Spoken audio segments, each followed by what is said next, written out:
की जो सोच रही है आरएसएस की कि अगर लंबे दिन तक हुकूमत करना है तो दो वर्ग पैदा कर देंगे, एक बहुत धनाढ़, एक बहुत गरीब। जब बहुत गरीब होगा तो लड़ने लायक ही नहीं, वो अपने खाने पीने में, जिंदगी में ही जूझता रहेगा।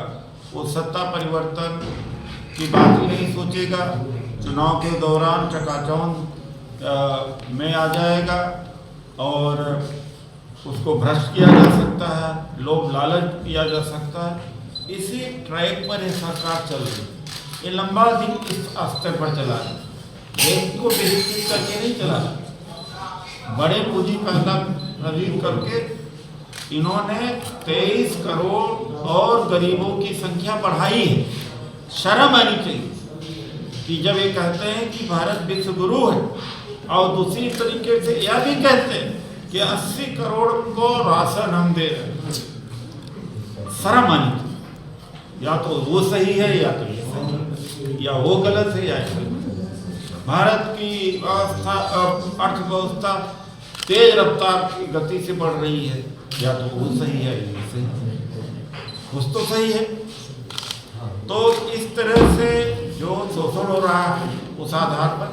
दूसरी बात, मैं अपने असंगठित कामगारों से कहना चाहूँगा जो इसमें कार्यरत लोग हैं। राजकुमार तिवारी जी ने बड़ा मेहनत किया और भी हमने 4 भागों में बांटा। हो सकता है कि जिस तरह से बीसीसी का बंटवारा हुआ 6 भागों में, उसी तरीके से करना पड़े।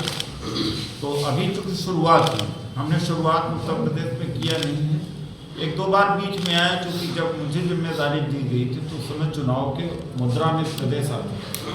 चुनाव के बाद में कोई ज़्यादा कार्य नहीं हो पाया, तो इसकी शुरुआत करी जाए और इसकी असीम संभावनाएं हैं।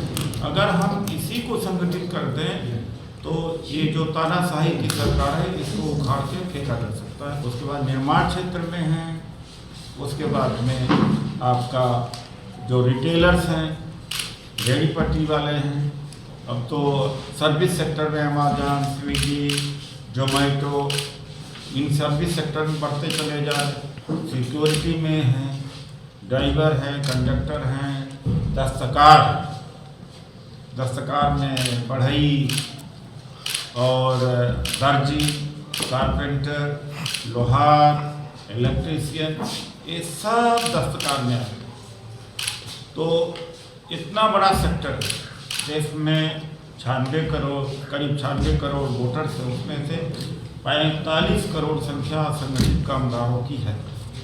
ट्रेड यूनियन में पहले 14%, 13% तक मजदूर कार्यरत था, अब वहाँ घट कर के 7% हुआ है। असंगठित कामगार का क्षेत्र विस्तारित हुआ है और 93% कामगार असंगठित क्षेत्र में हैं। इनके लिए जो भी कार्य अभी तक हुए, यह नहीं कि मैं कांग्रेस में हूँ, लेकिन मैं जो कह रहा हूँ आप इसको चेक कर सकते हैं। पहला जो सबसे अच्छा बड़ा इनके लिए कार्य किया गया 1996 में building and construction development board 96 में आया, फिर नरेगा आया, फिर 2008 में सोशल सिक्योरिटी एक्ट है, फिर राइट टू फूड हुआ, उसके बाद श्रम कार्ड, ई श्रम पोर्टल पर लगभग 30 करोड़ लोग ऑलरेडी रजिस्टर्ड हो चुके। अगर हम अवेयर करें तो कोई आदमी भूखा नहीं रहेगा, किसी के बच्चे का पढ़ाई नहीं रुकेगी। अधिकार तो तमाम दिए गए, हालांकि मोदी सरकार अधिकारों को खत्म करने में भी समय लग रहा है। अडानी को बेचने में भी संपत्तियां बची हैं, पैसा बचा हुआ है।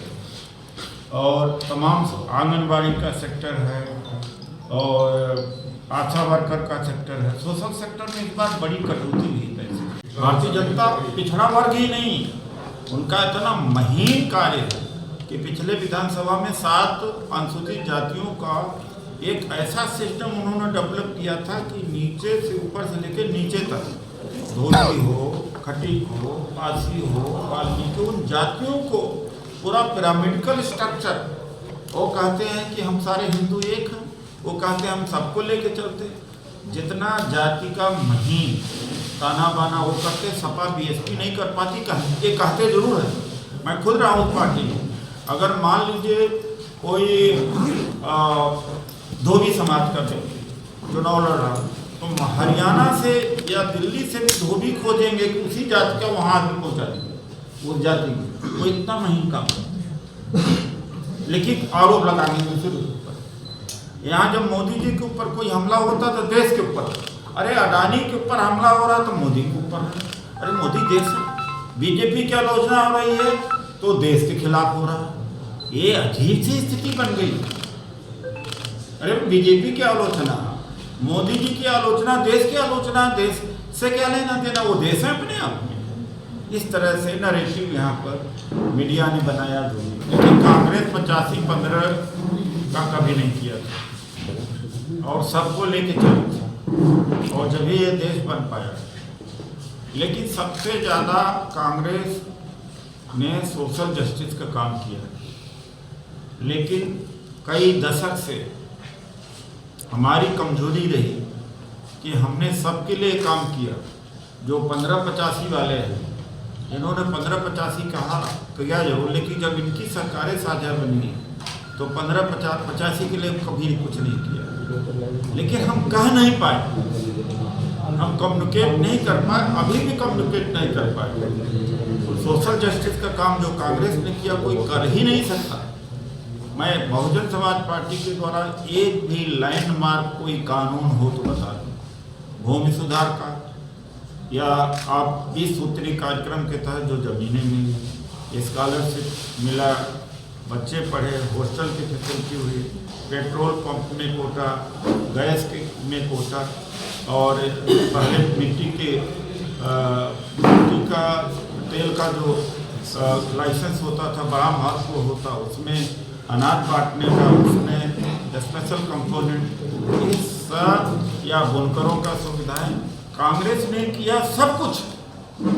लेकिन मैं यहाँ मानता हूँ कि हम कहीं न कहीं अपनी बात को पहुँचा नहीं पाए और दूसरे लोग किए कुछ नहीं और आलोचना करते चले गए, और यहाँ हमारी कमजोरी है।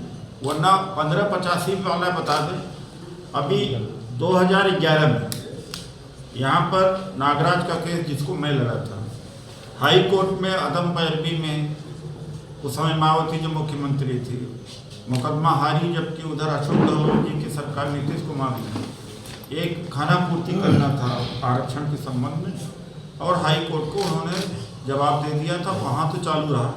सबसे ज़्यादा सर्वाधिक अगर क्षति हुई है, जो 1.5 लाख के आसपास कर्मचारी अधिकारी डिमोट हुए हैं सुश्री मायावती जी की वजह से।